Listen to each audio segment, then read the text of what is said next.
No matter what you are hearing, what's going on in the states right now is not about the budget. Wisconsin, Ohio, everywhere. It is not about the budget.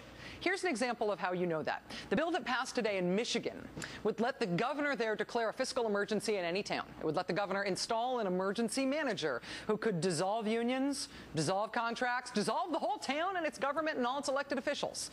Here's the giant burning sign in the sky that radical proposal is not about the budget. Democrats in Michigan proposed amending that bill, amending the "We Nullify Your Town" bill. They proposed amending it so that this emergency manager person who gets to take over your town couldn't be paid more than the governor. The amendment said this emergency de facto dictator appointed because of a supposed fiscal crisis can't be paid more than $159,000, since that's what the governor gets paid. Fiscal emergency, right? Republicans said no to that. Republicans said no to that salary restriction. They voted the amendment down in the name of fiscal crisis. Naturally. In Wisconsin to pass this union stripping bill despite not having a quorum. I mentioned at the top of the show tonight that protesters in Wisconsin were reconvening at the state capitol. We have just gotten in some footage of what is happening at the state capitol in Madison right now. Let's roll what we have.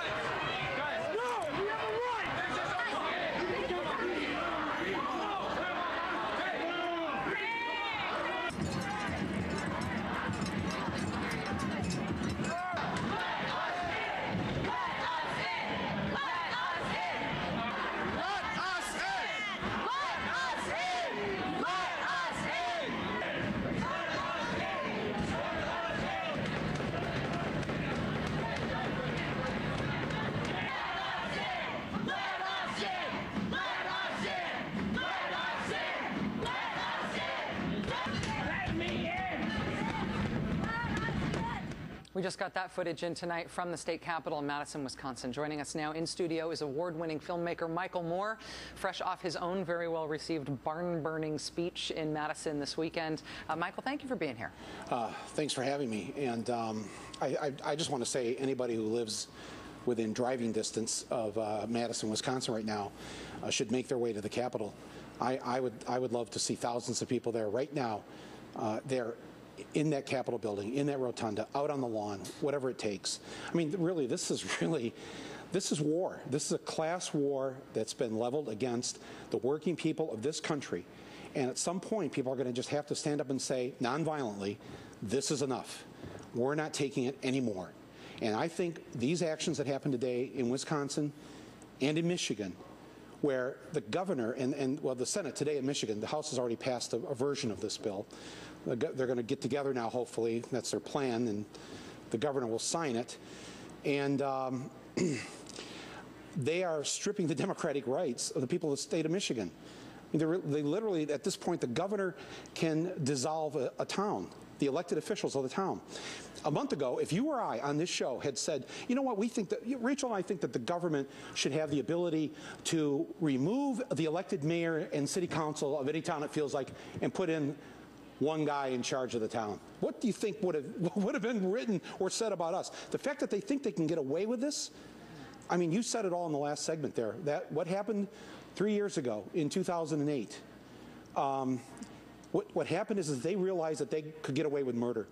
They realized that they could literally loot the Treasury. They could play with people's pension funds on Wall Street. They could destroy the economy. They could essentially do what they could to eliminate the middle class. And there would be no response from the people. There would be no revolt. People would just take it, and people took it. People have been taking this now for about 30 years, ever since Reagan fired the air traffic controllers, and we should have stopped them then. We shouldn't have crossed those picket lines. People shouldn't have flown those planes. And once they saw they could get away with that 30 years ago, bit by bit by bit, right up until 2008, and that was the big enchilada for them. And they got away with it. People didn't do anything about it. None of them went to jail. None of them are in jail for this theft. And so it comes now 2011, hey, why don't we just vote to just take away people's democratic rights? We can just eliminate the mayor of a town. We can just dissolve a school district. We can, in Wisconsin, we can just take away the right of working people to sit down and talk across the table about the things that are of concern to them. They think they can get away with this. They honestly think they can get away with this, and I don't think they will get away with it. And I hope that tomorrow people are in Michigan, are in that Lansing Rotunda, packing that place. On Friday afternoon, the students, I just read this on the internet, the students in Madison, Wisconsin are calling for not only in Wisconsin, but a nationwide student walkout of high schoolers. Last hour of school, 2 o'clock in the afternoon, wherever 2 o'clock is in your time zone, you walk out of that school and call the local media and blog about it and take pictures and get everybody organized. There's going to be a massive student walkout Friday afternoon. Tomorrow in Indiana, 20,000 people you mentioned there. Hopefully more at the state capitol. This has to continue day after day after day, and these governors are going to have to step down. They're going to be recalled. They're going to be impeached. They've broken the law. There's no way they can get away with this. How does it make a difference for people to protest? How does it make a difference, that student walkout tonight in Madison? How does it translate into it making a difference? It's already made. Look at the change, just of the polls you cited. Just in 1 month, the public opinion of the governor of Wisconsin, of the legislature, of our support for unions and their rights. Everything has turned in favor of the working people, and it's been because the people in Madison, the people of Wisconsin, have stood up and have been there every single day, and they've helped to turn people around on this. The American people have woken up, and I think that this is, I mean, as I said in that speech there on Saturday, 400 Americans now have amassed more wealth than 50% of the American households combined. 400 people have more than 155 million people combined. Is that I'm sorry, that's not the country I live in. I refuse to participate in this, and I'm going to do my part, whatever I can, to get the word out and get people involved. These protests do matter. In fact, this is one of the few times I could say that in my lifetime. Actually going to a demonstration really has made a difference. And people have got to come out of their homes tomorrow in Lansing, in Madison, in Indianapolis, and across the weekend. They're planning a huge rally in Madison on Saturday afternoon, and this is going to continue on in these other states. I have a theory about why protests feel more effective and seem to be more effective on this issue than they have on every other issue that you and I have ever observed or participated in demonstrations in the last 20 years. And I think that is because of the political brittleness of what it is they're trying to do. It's important that these guys, to recognize that these guys didn't campaign on stripping collective bargaining rights. They may have demonized unions, they may have talked about downsizing government, they may have talked about some of these other things, but they didn't campaign on dissolving towns by fiat. They didn't campaign on dissolving collective bargaining rights. And the reason they didn't is because they're unpopular. And they're justifying them now by saying there's a crisis. But all it takes is some political pushback against that, and it collapses. It seems to me it collapses very easily. Yes, and information. You others have provided this information. We're not broke. Wisconsin isn't broke. America isn't broke. We have trillions of dollars in our economy. The problem is that the money isn't where it needs to be. Those 400 people, the upper 1%, their allies, took that money out of circulation. They took that money, and it's not there anymore, and they're not being taxed appropriately, and that's why that money isn't there. There's a revenue problem. That's all there is. It's not that because there's debt. There's always debt. If you're making car payments, you're in debt. That doesn't mean you're broke. Wisconsin isn't broke. America isn't broke. The money's just not in the people's hands. It's in the hands of the rich who committed these crimes back on Wall Street, and they got away with it. And that's why, you know, I just have these. I brought these, Rachel. This is my prop for the night. It's not a confetti. We have a wide shot of what Mr. Moore has brought with him. I brought these with me. I'd like anybody who works on Wall Street, anybody who works for one of the banks, just take a look at this, okay? Because this is what's coming. This is what's coming for you, because the people aren't going to take it anymore. The people are going to demand justice. They're going to demand that your ass is in jail. You've taken our money, we want the money back. You've taken our jobs overseas, we want those jobs back. Those are our national resource. Those are not yours to do with as you please. They affect all of us as a society. We have a right to those jobs. We have a right to that money that used to belong to the people of this country. 1 million people evicted from their homes, foreclosed this year. Another million expected this year. I just want to again, if I can, just address the Wall Streeters and the banksters out there. How many more people do you think you can throw out of their homes before they do revolt? How long do you think this is going to go on? Stood in the cold. Slept on the floor. Skipped out of town to Illinois. Whatever it took, you've done it. And one thing is certain, Madison is only the beginning. You have aroused a sleeping giant known as the working people of the United States of America. Your message has inspired people in all 50 states. And that message is, we have had it.